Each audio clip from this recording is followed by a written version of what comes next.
And so we are going to actually end by hearing from Adam Peshek, who is the State Policy Director for School Choice at the Foundation for Excellence in Education. And he's going to talk to us about something that I'm personally incredibly excited about, which is education savings accounts. When we really think about how we tie dollars as directly as possible to the student, I think education savings accounts are a new and very exciting way to do that and kind of get a little bit outside of the box of the traditional back and forth that we've had about school choice. So with that, Adam, if you'll come and present to us. Thank you.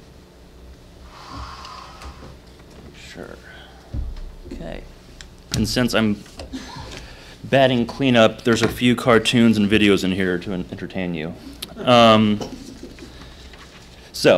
Before I get into education savings accounts, I want to kind of frame this in a philosophical way, and I'm going to time myself because I will ramble. So the philosophy of school choice. Everyone in here is a public school supporter. You can enjoy the cartoon. You all support public education for different reasons. It's a personal thing. The reasons why you've had a great public school education is different from why your father, why your daughter.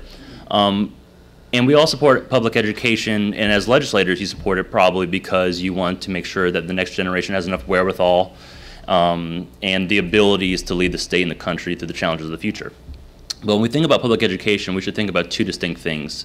There's the funding side that we're talking about today, and then there's the delivery side. So in my opinion, the funding side is kind of where the virtue lies in public education. It's a Jeffersonian ideal of we think that education is so important to society that we're going to spend billions of dollars annually to make sure that no child, regardless of their social standing or economic background, that they have the education that they need. On the other side, you have the delivery mechanism, which says that you have a school, we're going to draw a big circle around it, and if you're in this catchment area, that's the school you go to. If it doesn't work for you, too bad. Public education, or school choice, the whole idea behind it really is to kind of split it. So let's have government fund it, but let's find new ways of delivering. Let's experiment and find ways that parents can really succeed to get the education that fits their child's unique abilities. So just another way of putting it, there was a survey done last year of parents in Georgia's school choice program, and they were asked to list the top 3 reasons why they picked their private school. And as you can see, that's a wide range of things, and none of these things are wrong. None of these things are a wrong answer. It's just that each parent has different things they want from their child, and each child has a different skill set and different challenges they bring to schools. One size fits all doesn't fit all 50 million children in the U.S. And to think about education savings account, I think it's important to kind of think of it historically. So school choice movement really started in the early 90s with the voucher programs. Very simple idea. You take money that was supposed to go here, you attach it to a child and let them go where they want to go. It's a voucher. There's 21 programs across the country that do this now. It's the most widely used school choice movement. But slowly, states like South Carolina are starting to move towards tax credit programs. Now, tax credit programs came about a decade later.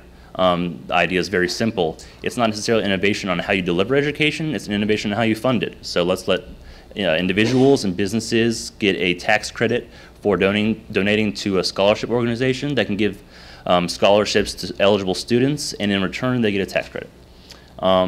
This is an innovation on how things are funded, not necessarily how it's delivered. And now education savings accounts kind of go the next step. So education savings accounts are really an innovation, not only how education is delivered, also how it's funded and how it's managed.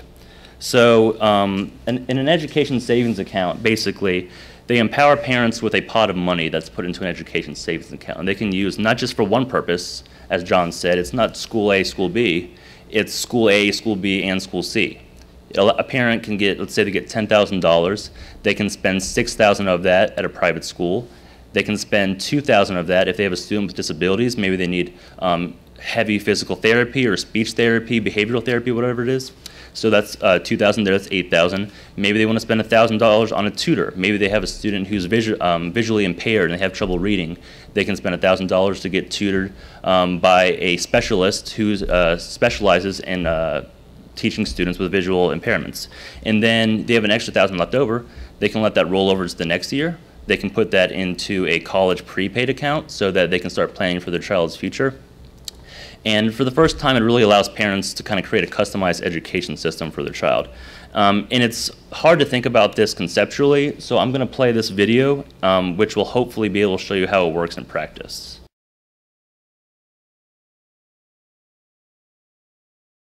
Push the gate in. All right, where are they? There they are. To watch this 9-year-old journey out to his backyard on a typical day, you would think this kid has it made. It certainly seems like Jordan Visser has an idyllic life. He lives among some of his best friends, his horses, and his chickens, and his new puppy.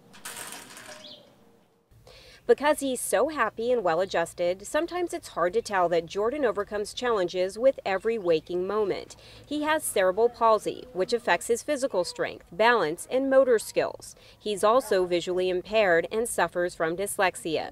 Altogether, it's a complicated list of disabilities, making learning much more difficult. Okay, so the first coin is worth how much? 25. Okay, move 25 beads over. Almost 2 years ago, Jordan's mother, Kathy, made the decision to homeschool her son after realizing he was falling further and further behind in his public school special education classes. Kathy knew her and her husband, Cristo, had to find a way to pay for better teachers, more physical therapy, and specific educational tools. In 2011, this desperate Arizona family found out about a new state-funded school choice option called an Empowerment Scholarship Account. A short time after applying, Kathy received this letter in the mail congratulating Jordan on being accepted into the program. It was a life-changing day. I was able to hire what I feel is the best teacher that I could possibly have for him. She has been phenomenal. She's able to really quickly target and key in on his educational needs. Jeannie Newman is a reading teacher for the visually impaired and has worked with Jordan for over a year now. She has seen this child, who was once so far behind, make amazing strides. You see, reading used to be extremely frustrating for Jordan. He had frequent tantrums, you know, when we were in the educational setting, which is the table and the chair and the work in front of him. He couldn't sit there for more than 10 minutes without having a tantrum. So his frustration level was very high. His reading has improved like tremendously. He only had about 5 sight words. You know, that means that he could identify by looking at them. Now he has up to 100 words. Reading wasn't Jordan's only challenge. His balance and strength were always worrisome for Kathy. He needed more physical therapy than the family could afford. Now with his Empowerment Scholarship account, Kathy can afford to double his one-on-one time with a physical therapist. So Jordan's working on grip strength, upper extremity strength, coordination, motor planning. Pull, pull, pull. Good job. Very nice. Dr. Christina Finnegan sees Jordan twice a week now for intense physical therapy sessions in which Jordan learns to use his brain and body together in places like the park. What? Jordan's balance is a work in progress, but specialized therapy sessions have worked wonders, including Jordan's therapeutic horseback riding class. Are you excited? First time in your saddle is a blue shirt. It's a big day. Whoa, Teddy. Okay, wait. Grab your reins in one hand, please. And swing your leg over the top. Thank you. With the ESA, because of the qualifications of the program that we're in, we're able to use it to pay for the therapeutic riding. We've been working for a year with a physical therapist trying to get his balance better. A little molecule of air would blow by him and he'd be on the ground. We put him on a horse. 3 weeks later, you could brush past him and he could keep his balance. Between his various therapies and specialized classes, taking control of Jordan's education has been a lot of work for Kathy. But now she no longer bears the burden of constantly fighting with Jordan's public school over his lack of education. Kathy being an advocate for Jordan, us being an advocate for Jordan as parents, the most difficult thing for me is it's almost as if though the school, you have a job and you have a defined role to carry out in that job. And they were carrying out those defined roles and they were doing it best to their ability. But they weren't advocates for Jordan as we are advocates for Jordan. Applying for an Empowerment Scholarship account was the best decision they could have made.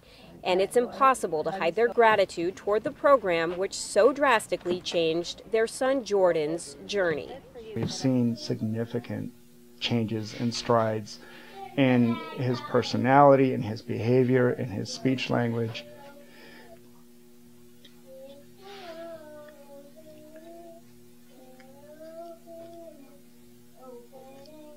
In his motor skills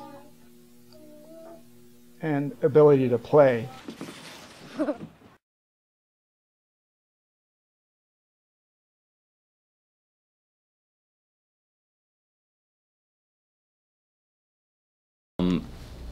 There's an old quote by Milton Friedman, the Nobel Prize-winning economist, who said, "Nobody spends somebody else's money as wisely as they spend their own." And that's kind of what we're seeing for the first time in ESAs. No one knows what an education costs. We think we know, but we really don't. Right now, kind of in public schools, this is economics 101. You know, someone, unnamed person, is spending someone else's money on someone who they may have never met in a school. So in this situation, you're not trying to economize, you're not trying to seek the highest value necessarily for each individual child. You're kind of educating to the middle. With vouchers and tax credits, they made an important move over to this left column, where you're spending someone else's money on yourself. And in that kind of scenario, you're trying to get the most value you can, but you're not necessarily trying to economize. So if you have a $10,000 voucher and you have a choice between a $10,000 school and a $7,000 school, if they both perform at the same level, it doesn't matter to you because it's use it or lose it. So no one really knows. And what you'll see a lot of times when you have a robust voucher system in a state, which is good and we support, but a lot of times you'll see private schools kind of move their tuition right towards where that voucher amount is. So is that how much it costs to educate the child? We don't know. That's how much is out there, that's how much they're getting, so that's how much they're charging. But for the first time in ESA is moving to this top left column. You now have a pot of money that you have to make a decision on. I have $10,000. I can send my kid to that $10,000 school or that $7,000 school. They're comparable, but I have $3,000 left over that I could use for physical therapy or tutoring. I could use that for an online program, or I could just save that and put it into a college savings account for my child. So it really lets a parent kind of guide where their child's going in a way that you haven't seen in education before. And this is just to show, I'll skip that, but so this is how it is in Arizona right now. So they did a survey of the parents involved. Purple is satisfaction and gray is dissatisfaction. I don't know if you can tell. They asked them how they felt about their prior school and how they felt about the ESA program. There was no neutrality or unsatisfaction with the ESA program. It was 100% satisfaction, whether that was 71% saying they were very satisfied, 19 satisfied, or 10% somewhat satisfied. So 100% across the board, every single parent in this program has said that they are satisfied with this program. A couple just examples of what's happening right now, the two states that have it, Arizona and Florida. Eligibility-wise, they mostly target students with disabilities because they have the most needs and the most kind of rationale for having a customized education. So in Arizona, you have to have been a prior public school, and if you have special needs, if you're in a failing school, if you're a military student, if you're in the foster care children, or if you're a sibling of a student in this, you're able to be part of the program. And in Florida, which just passed last year and is implementing its first year, you can be a public or a non-public student with a defined disability such as autism, cerebral palsy, Down syndrome, etc. And then the amount actually is interesting. The amount they get is 90% of what they would have gotten in the public schools. So parents are able to do this with less money than it costs in the public schools. And then administration-wise, in Arizona, the State Department of Education administers it, and in Florida, nonprofit organizations that are approved by the state, they administer it. And that's basically the closing thought, is just that I talk to a lot of autism advocates in this work because they are kind of the most specialized group of students. And a parent of a student with autism will tell you that if you've met a student with autism, you've met a student with autism. No two are alike. So to think that we can have an education system where each school can provide the services they need for each individual student, it just doesn't work. And we're seeing through education savings accounts that parents can be the advocates and they can really create an education system that revolves around their students' unique needs. So with that, I'll take any questions or I'll sit down. Thank you so much. Appreciate it. Oh. Can you tell me a little bit better about where the money's coming from again? Because I was noticing in the presentation you said that they applied for the program. Right. So process works this way. In Arizona, you had to have been a prior public school student. You apply for the program to the State Department of Education, and if you're accepted, you become an education savings account. You leave the public school system, and you get an account that's managed by the State Department of Education and the State Treasury Department. And basically, in Arizona, you get a debit card, almost like you can think like food stamps. So you can swipe for certain. They have organizations that are approved to be part of this program, and even SKU numbers so that you can only go to a Walmart and buy an approved item. A parent takes that money, 90% of what they would have had was state dollars. In Arizona, it is 90% of what the student would have gotten in a charter school. In Florida, it's 90% of what that student would have gotten based on their disability level. So there's 5 tiers of disabilities in Florida as far as funding. If you're a level 3 funding, you get 90% of what you would have gotten in that school through state dollars. It's put into an account, and you can use it for all these approved purchases. So it's pretty much the same thing. If you're an eligible student, you get to apply, and you get accepted if you're eligible. So it's not really any additional dollars, you're just taking and trying to spend the dollars that you have more wisely and to meet the needs of those particular kids. Right. It's actually, if anything, saving money because it's 90% of what they would have gotten in the public schools. It's, also a savings in that if you have one severely autistic student in your public schools and you have someone that's having to give them services, it's freeing them up to do more of the global work that you have in the school. So it's freeing up resources to allow the schools to focus on other things. So It's a little bit outside of the norm of what we think about the education savings accounts, such as for college, where the parents that when the kids are using it for one, set aside those monies. This is an additional. right, and you can actually you can do both. I mean, if you have savings, you can roll that into a 529 plan or a 530 Coverdale account to start planning for your child's future also.